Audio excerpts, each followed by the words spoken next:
At my niece's birthday, my sister mocked. "Still playing house with your cats?" Everyone laughed, until the front door opened and a man walked in, holding my sleeping toddler. "Go to Mama," he said, and my daughter ran into my arms, yelling, "Mommy!" The whole room went silent in shock. I never imagined myself sharing a story like this, yet here we are. This all unfolded last weekend at my niece Emma's 5th birthday celebration, and I'm still processing everything that occurred. For some context, I'm 28, and I've been enduring my older sister Karen's passive-aggressive remarks about my life decisions for years. She married at 22, had 3 children by 26, and somehow concluded that this made her the ultimate authority on what constitutes a genuine adult existence. Meanwhile, I focused on my career, traveled, lived in a comfortable apartment with my 2 cats, Mr. Whiskers and Luna, and truly relished my independence. Karen never missed an opportunity for subtle jabs. Family dinners were often punctuated with comments like, "Must be nice having all that free time," or, "I guess some people just aren't ready for real responsibility." The extended family would awkwardly chuckle, and I usually just smiled and changed the topic. I adore my nieces and nephews, and I wanted to avoid any drama. But Karen's favorite line always revolved around me playing house with my cats. She'd use this whenever I discussed home improvements, preparing elaborate meals, or essentially anything that suggested I had a fulfilling domestic life without a spouse and children. "Oh, still playing house with your cats?" became her standard dismissal, typically delivered with that condescending smile that made my blood boil. The remarks had grown particularly harsh over the past year when I renovated my kitchen, spending weeks researching the perfect backsplash and selecting appliances. Karen's reaction was, "Wow, such an elaborate setup just to heat up fancy feast."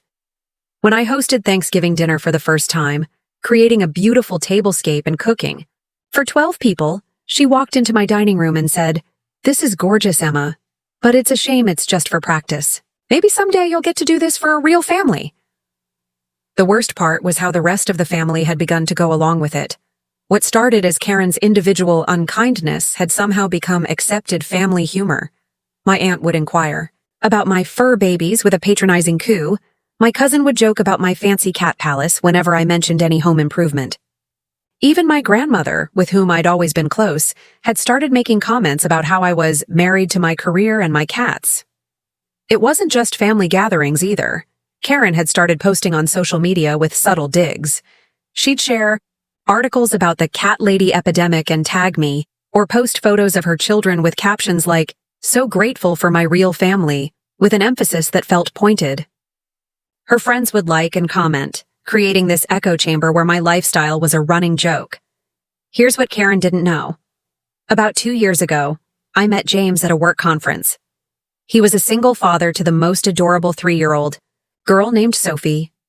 Her mother had left when Sophie was barely a year old, simply packed up and vanished one day, leaving James to navigate single parenthood alone.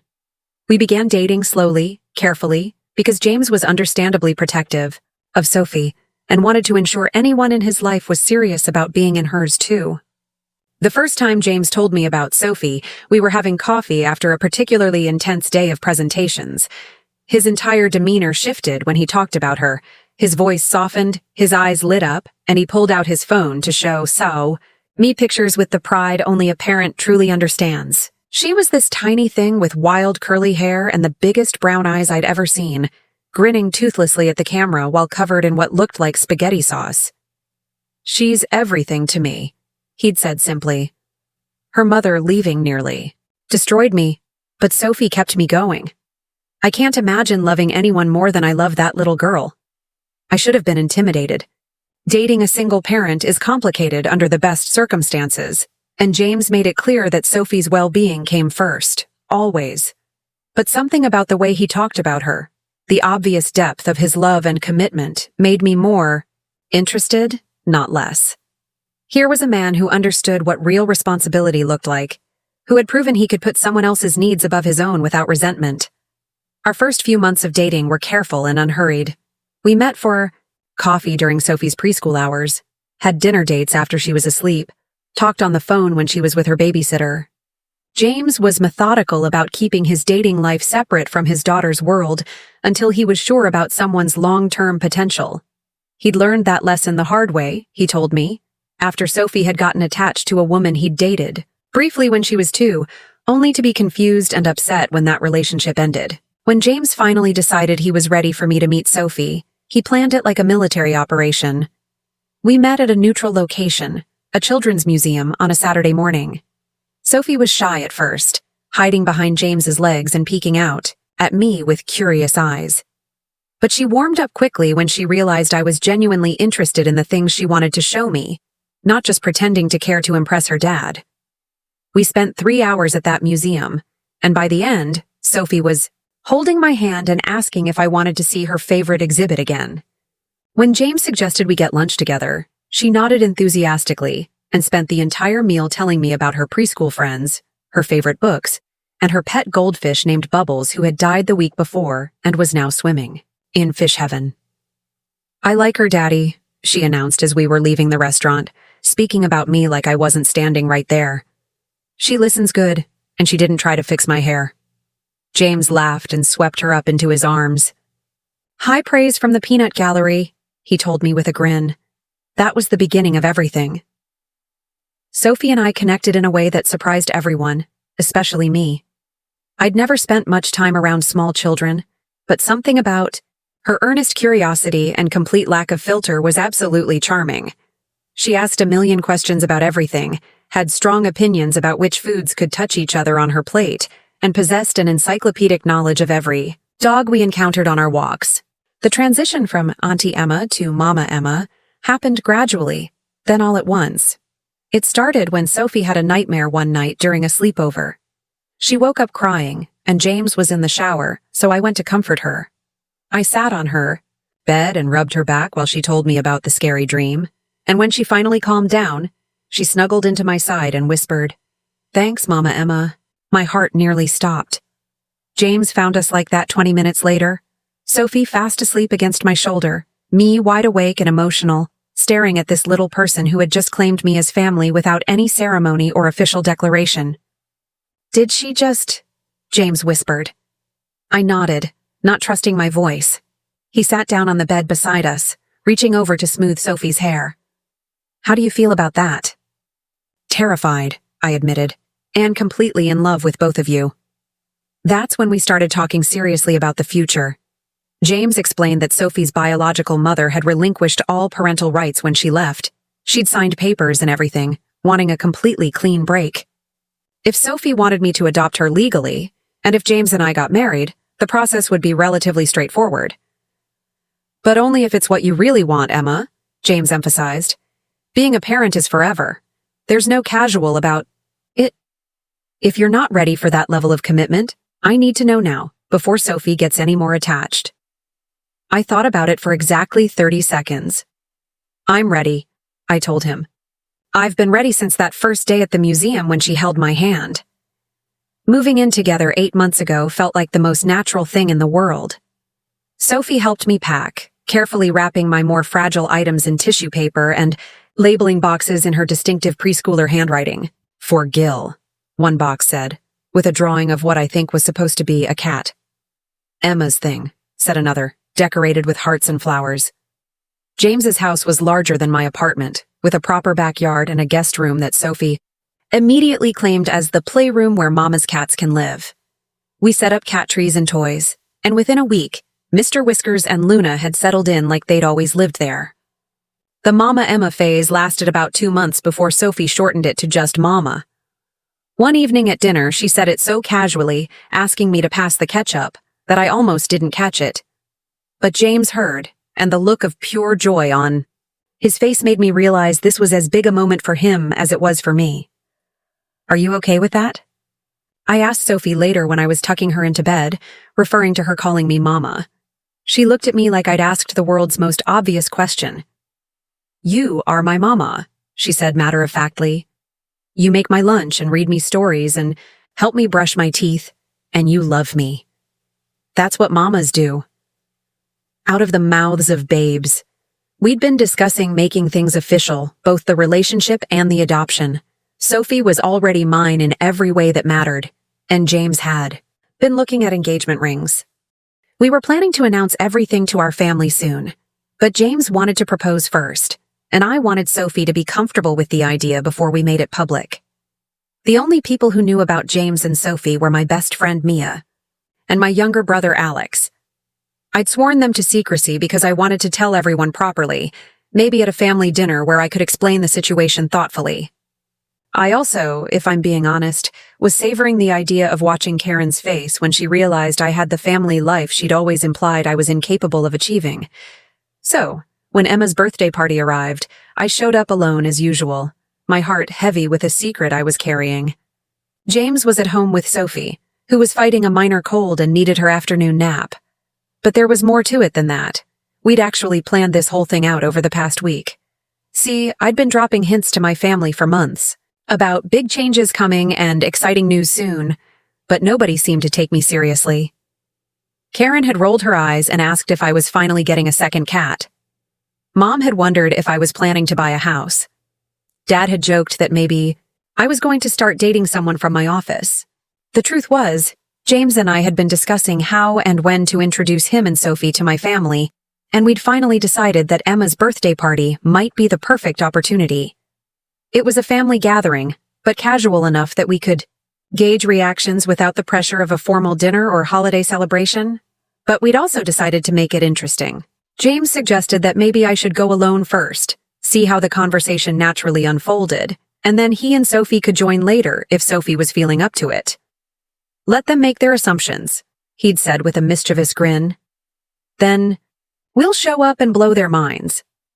I'd agreed, partly because I thought it might be fun, but mostly because I was curious to see how my family would react when confronted with the reality versus their perception of my life.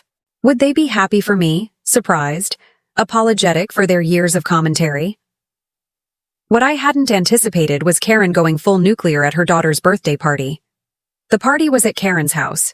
She'd gone all out with a princess theme, complete with a bounce house in the backyard and more pink decorations than a Barbie fever dream. Her house always made me slightly dizzy, every surface covered with kid-related paraphernalia, toys scattered across every room, the constant low-level chaos that comes with 3 children under 8 years old. I arrived with the dollhouse I'd carefully selected for Emma, along with a smaller gift bag containing accessories, tiny furniture sets, miniature dolls, even a little family of pets that reminded me of my own cats. I'd spent weeks researching the perfect dollhouse, reading reviews and comparing features, because I genuinely wanted to give Emma something special that would grow with her imagination. The extended family was all there. My parents, Karen's in-laws, various aunts and uncles, and cousins, about 20 people total, crowded into Karen's living room and spilling out into the kitchen. The noise level was typical for our family gatherings. Multiple conversations happening simultaneously. Kids running around shrieking with excitement. Adults trying to talk over the chaos. When Emma opened my gift, the room actually quieted for a moment. The dollhouse was beautiful. A Victorian-style 3-story house with intricate details, working lights, and enough rooms to fuel hours of imaginative play. Emma's gasp of delight was audible across the room. "Oh my gosh, Aunt Emma, this is so cool!" She immediately started examining every detail, opening tiny doors and pointing out features to her younger siblings. "Look, there's even a little bathtub and stairs that actually work." I felt genuinely pleased watching her reaction. This was why I loved giving gifts, finding something that perfectly matched the recipient's interests and seeing their genuine joy. Emma had always been drawn to miniature things, spending hours arranging her small toys into elaborate scenarios. That's when Karen struck. "Wow, Emma, looks like Aunt Emma is still playing house. Now she's just getting you to do it too." She laughed, and several relatives chuckled along. I mean, at least someone's getting some use out of Emma's domestic fantasies, right? I felt my cheeks burn, but I just smiled. I'm glad she likes it. But Karen wasn't done. Oh no, she was just getting warmed up. Maybe it was the wine, or maybe she was showing off for our cousins, but she decided to really go for it. "You know what I love about Emma?" she announced to the room, gesturing toward me with her wine glass. "She's 28 and still playing house with her cats, like she's living in some fantasy world. Most people grow out of that phase, but Emma is really committed to the bit. The room grew quiet. Even for Karen, this felt meaner than usual. Our mom looked uncomfortable, and Dad was suddenly very interested in his piece of cake. But Karen was on a roll. I mean, don't get me wrong, the cat lady lifestyle works for some people. Very low maintenance, no real responsibility. Must be nice to have all that freedom, too. What do you do again? Arrange your throw pillows and cook fancy meals for one? Several people laughed, not kind laughter, but that uncomfortable social laughter people do when someone's being cruel, but they don't know how to stop it. Karen basked in the attention, her smile getting wider. Maybe someday Emma will join the rest of us in the real world. But until then, we'll just keep watching her playhouse with Mr. Whiskers and Luna. She raised her glass in a mock toast to Emma's very important domestic achievements. I sat there feeling humiliated and angry, but also oddly calm, because I knew something Karen didn't. I checked my phone. 3:47 p.m. Sophie's nap usually ended around 4, and James had texted earlier asking if he should bring her by if she woke up feeling better. I told him maybe, depending on how the party was going. I texted him quickly, "If Sophie's up and feeling okay, you should come by. I think it's time." His response was immediate. "On our way," red heart emoji. I looked up at Karen, who was still glowing from her performance, accepting congratulations from our cousin Brett about her hilarious roast of my lifestyle. I smiled sweetly. "You know what, Karen? You're absolutely right. I have been playing house." I stood up, smoothing down my dress. But here's the thing about playing house. Sometimes you get so good at it that it stops being pretend. Karen looked confused, but before she could respond, we heard a car door shut outside, then footsteps on the front porch. The front door opened, and James walked in, gently carrying a sleepy Sophie, who was rubbing her eyes and clutching her favorite stuffed elephant. She was wearing the adorable yellow dress with tiny sunflowers that we picked out together last week, her curly brown hair and 2 small pigtails tied with matching ribbons. The room went completely silent. You could have heard a pin drop. James surveyed the room, taking in the decorations and the cluster of surprised faces all staring at him. Sophie was waking up more, looking around with curious eyes. "Sorry we're late," James said casually, his voice carrying that natural confidence that made me fall for him in the first place. "Someone needed her beauty sleep." He kissed Sophie's forehead gently, but she woke up feeling much better and asking for Mama. He looked directly at me with that warm smile that still made my heart skip. "Go to Mama, sweetheart." Sophie perked. Up immediately, her face breaking into the brightest smile. "Mommy," she squealed, reaching her arms out toward me. I walked over and took her from James, lifting her up and spinning her around once before settling her on my hip. She immediately snuggled into my shoulder, one small hand playing with my necklace, a habit she developed over the past few months. "Hi, baby girl," I murmured, kissing her temple. "Are you feeling better?" "Uh-huh," she nodded, then looked around at all the decorations with wide eyes. "Is this the princess party you told me about?" "It is. This is Emma's birthday party. You remember Emma, right? She's your age." Sophie nodded seriously, then whispered loudly, "Can I play with the princess house?" I looked over at the dollhouse, where little Emma was still sitting, staring at us with her mouth open. "We should ask Emma first. It's her special day." The silence in the room was deafening. Karen's face had gone through several color changes, red to white to an alarming shade of purple. Mom was clutching Dad's arm, her eyes wide. Our cousins were looking back and forth between me and Karen like they were watching a tennis match. James, bless him, seemed completely oblivious to the tension. He walked over and extended his hand to my parents. "You must be Emma's parents." "I'm James, and this little one is Sophie." He gestured toward us with obvious pride and affection. "I've heard so much about both of you. Emma talks about family dinners all the time. She makes that famous lasagna recipe she learned from you, Mrs. Chen. Sophie asks for it at least twice a week." Mom shook his hand automatically, still looking shell-shocked. "Oh, nice to meet you, James."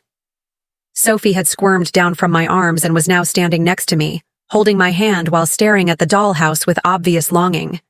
Little Emma, to her credit, seemed to shake off her surprise first. "Do you want to play?" she asked Sophie shyly. Sophie looked up at me for permission. I nodded, and she carefully approached the dollhouse, sitting cross-legged on the floor next to Emma. Within minutes, they were chattering about which room the family should eat dinner in, and whether the tiny dog should sleep upstairs or downstairs. James wrapped his arm around my waist, pulling me close. "How's the party been?" he asked quietly. "Oh, the usual family dynamics." I leaned into him, enjoying the solid warmth of his presence and the way he always made everything feel more manageable. Karen finally found her voice. "Emma." Her voice was tight, controlled. "Could I speak with you privately?" I looked at her for a long moment. "Actually, Karen, I think we're good. Unless you wanted to apologize to James and Sophie for the awkward welcome, because they're going to be at a lot more family events, and I'd hate for things to start off on the wrong foot." Karen's mouth opened and closed like a fish. Brett, never one to read a room, chose that moment to loudly ask, "So wait, Emma, you have a kid? Since when?" "Since always," Sophie piped up from the floor, not looking up from the dollhouse. "Mama has had me since I was little." James chuckled. "Sophie's sense of time is still developing. We've all been together for about 8 months now, but Emma's been part of Sophie's life for almost 2 years, haven't you, sweetheart?" He looked at me with such genuine love that I felt my heart swell. 2 years? Mom's voice was faint. "Emma, why didn't you tell us?" I took a deep breath. I wanted to make sure we were serious before introducing Sophie to everyone. James and I wanted her to feel secure in our relationship before involving extended family. We were planning to announce everything soon. Announce what exactly? Karen's voice had a sharp edge. James grinned and pulled me closer. "Well, I was hoping to do this more privately, but..." He reached into his jacket pocket and pulled out a small velvet box. "Emma, I've been carrying this around for 2 weeks, waiting for the perfect moment. But I'm realizing the perfect moment is just whenever we're all together." My heart stopped. Sophie looked up from her play and gasped, "Daddy, is that the special ring?" "It is, Princess. Should I ask Mama the special question?" Sophie nodded enthusiastically and scrambled to her feet, running over to us. James dropped to one knee right there in Karen's living room, surrounded by pink decorations and the smell of birthday cake. "Emma, you've made our little family complete in ways I never knew were possible. Sophie loves you like you've been her mama from day one, and I love you more than I ever thought I could love anyone. Will you marry us? Both of us?" I was crying before he finished talking. "Yes," I whispered, then louder. "Yes, of course, yes." He slipped the ring onto my finger, a beautiful vintage-style setting with a center diamond surrounded by smaller stones that caught the light perfectly. Sophie cheered and threw her arms around both of us, creating a 3-way hug that felt like coming home. The room erupted in surprised congratulations. Mom was crying, Dad was shaking James's hand and patting his back, and even little Emma was clapping excitedly from her spot by the dollhouse. Karen stood frozen in the middle of it all, her face cycling through emotions too quickly to track. "But Emma," she finally said, her voice small and confused. "You never said. I mean, you always seemed so..." "So what, Karen?" I asked gently, still holding Sophie and admiring my ring. "So content with my life? So happy with my choices? So comfortable being myself?" "So alone," she finished weakly. "I was never alone," I said, looking around at James, Sophie, and my family. "I was just private. There's a difference." James was now deep in conversation with Dad about his work as a software engineer, and Sophie dragged little Emma over to meet Grandpa and Grandma Chen, as she'd apparently decided to call my parents. Mom looked delighted, immediately asking Sophie about her dress and her stuffed elephant. "You know what the funny thing is, Karen?" I said quietly, moving closer to my sister. "All those comments about me playing house. You were right. I was playing house. I was learning how to be a partner, how to be a parent, how to build something real and lasting. And it turns out I'm pretty good at it." Karen's eyes filled with tears. "Emma, I'm sorry. I didn't know." "I know you didn't. But here's what. I need you to understand. Even if I had stayed single forever, even if it had just been me and my cats for the rest of my life, that would have been a valid choice too. My worth isn't determined by whether I have a husband and kids. She nodded, wiping her eyes. You're right. I think I've been jealous, honestly. You always seem so confident, so sure of yourself. I got married so young, and sometimes I wonder what it would have been like to have that independence you had. The grass is always greener, I said softly. But Karen, you have a beautiful family. Your kids adore you, and you're a great mom. We just took different paths. She smiled tentatively. Can I start over with James and Sophie? I looked over at my new little family. James was now sitting on the floor with both Sophie and Emma, helping them set up an elaborate dollhouse scenario involving a tea party with all the tiny furniture. Sophie was explaining very seriously that the daddy doll needed to sit in the blue chair because it matched his eyes, just like her daddy. I'd like that, I told Karen. But no more comments about my life choices, okay? Sophie's watching and learning, and I want her to grow up knowing that there are lots of ways to be happy. Karen nodded. Deal. And Emma, congratulations, really. James seems wonderful, and Sophie is absolutely precious. She is, I agreed, watching as Sophie carefully placed a tiny cake on the dollhouse dining table. She's been the best surprise of my life. The rest of the party was a blur of introductions, explanations, and excited planning. Sophie charmed everyone, calling my parents grandma and grandpa like she'd known them forever, and asking if she could be in Emma's class at school since they were almost the same age. James fit in seamlessly, discussing sports with my uncle and sharing parenting stories with Karen's husband. When it was time to sing happy birthday to little Emma, Sophie insisted on standing next to her new cousin and sang louder than anyone else.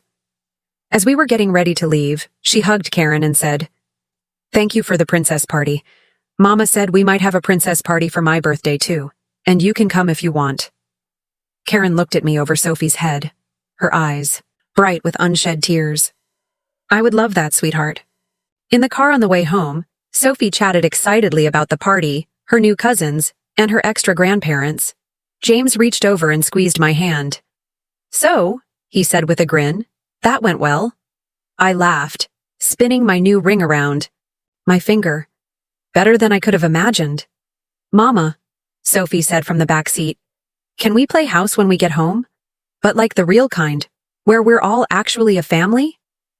I met James's eyes in the rearview mirror, both of us smiling. "We already are, baby girl," I told her. "We already are." Update 2. Wow, this really took off overnight. Thank you for all the awards and comments. A few people have asked for more details about some things, so here's a longer update. First, about the adoption process. James and I met with a family lawyer this week, and because Sophie's biological mother signed away all rights and has had no contact for over 2 years, the process should be relatively straightforward once we're married. Sophie is incredibly excited about making it official, as she puts it. She's been practicing writing Sophie Emma, our last name, and asking if she can call James's parents extra grandparents, in addition to my parents. Several people asked about the family dynamics afterward. Karen and I had a long conversation the day after the party. She admitted that she'd been struggling with some postpartum depression after her youngest was born, and that attacking my lifestyle was her way of making herself feel better about her own choices. She started therapy, which I'm really proud of her for. She also apologized to James directly, which he handled with more grace than she probably deserved. The rest of the family has been incredibly welcoming. My parents are absolutely smitten with Sophie. She's their first grandchild since Karen's kids live across the country, and we only see them a few times a year. Mom has already started teaching Sophie to bake, and Dad bought her a tiny toolbox so she can help with projects around our house. My grandmother, who I was worried might struggle with a non-traditional family situation, surprised everyone by immediately declaring Sophie her great-granddaughter and asking when we were planning to give her a great-great-grandchild. "This one needs a little brother or sister," she announced at last Sunday's family dinner, while Sophie nodded seriously in agreement. About the wedding planning. We've decided on a small ceremony next April in my parents' backyard, weather permitting. Sophie will indeed be both flower girl and ring bearer, carrying the rings in a tiny basket that she's already picked out. She's also informed us that Mr. Whiskers and Luna need to be in the wedding photos because they're family too. The most touching development has been watching Sophie's relationship with little Emma develop. They've become genuine friends, not just cousins thrown together by circumstance. Emma has started asking her mom if Sophie can come to more family events. And last weekend, Sophie drew Emma a picture of the dollhouse with both their names on it, labeling it, "Our house for playing." James has been amazing through all of this. He keeps saying he can't believe how lucky we got, having everything work out so perfectly. But honestly, I think we made our own luck by being patient and careful and putting Sophie's needs first throughout our entire relationship. A few people mentioned in the comments that they're in similar situations, dating single parents or being single parents themselves, and wanted advice. The biggest thing I learned is that you can't rush these relationships. Sophie's acceptance of me didn't happen overnight, and there were definitely moments in those first few months where I wondered if I was cut out for step-parent life. Kids are honest in ways that can be brutal. Sophie once told me my pancakes were okay, but not as good as Daddy's, and that my singing voice was kind of scratchy. But that honesty is also what makes their love so genuine when it comes. Also, to anyone dealing with family members who constantly criticize their life choices, you don't owe anyone an explanation for your happiness. I spent years letting Karen's comments chip away at my confidence, second-guessing my choices, and wondering if maybe she was right about my life being somehow lesser or incomplete. The truth is, my life was complete before James and Sophie. They just made it different, and in many ways, better. But different doesn't mean better, and better doesn't invalidate what came before. Someone asked if I regret not telling my family about James and Sophie sooner. Honestly, no. Those 8 months of privacy were precious. We got to be a family without outside opinions or pressure, without well-meaning but overwhelming relatives, trying to speed up our timeline or offer unsolicited advice. Sophie got to bond with me without feeling like she was performing for an audience, and James and I got to figure out our relationship without family commentary. The secrecy also made the reveal so much more satisfying. I'll admit it. Watching Karen's face go through that entire spectrum of emotions was one of the most vindictively pleasant moments of my life. She spent years making me feel small and inadequate, and in one moment, all of that crumbled, not because I was trying to hurt her, but because the truth was so different from her assumptions. Final update. It's been 6 months since the birthday party incident, and I wanted to give one last update since so many people have been following our story. James and I got married 3 weeks ago in my parents' backyard, exactly as we planned. The weather was perfect. Sophie was the most adorable flower girl ring bearer in history. And yes, we did get professional photos with the cats. Mr. Whiskers tolerated the bow tie for exactly 5 minutes, which was long enough for a few shots before he stomped off to sulk under the porch. The adoption paperwork is almost complete. Sophie will officially be Sophie Emma, our last name, by Christmas, which she's decided is the best Christmas present ever. She's already started a countdown calendar. Karen and I have rebuilt our relationship into something much healthier. She's been in therapy for 4 months now and is doing much better. She helped plan the wedding, and her speech at the reception was genuinely moving. She apologized publicly for her years of comments and talked about how watching James, Sophie, and me together taught her that families come in all different forms, and love is what makes them real. The most unexpected development is that Karen's therapy journey inspired our mom to start therapy too. Apparently, watching Karen work through her issues made Mom realize she had some of her own patterns to examine.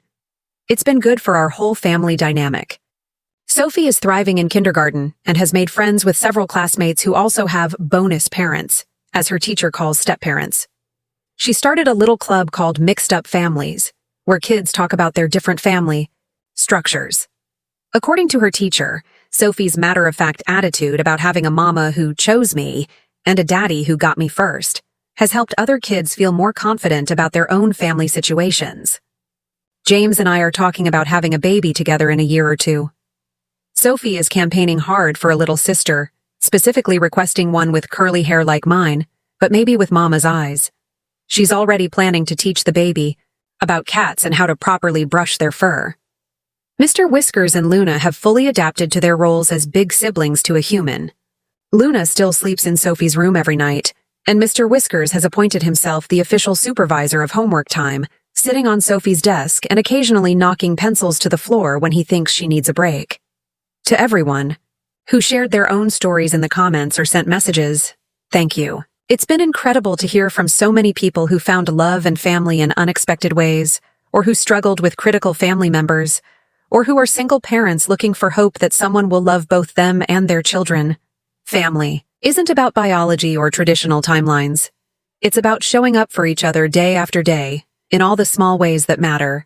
And to anyone currently dealing with family members who make them feel less than for their choices, you are enough exactly as you are.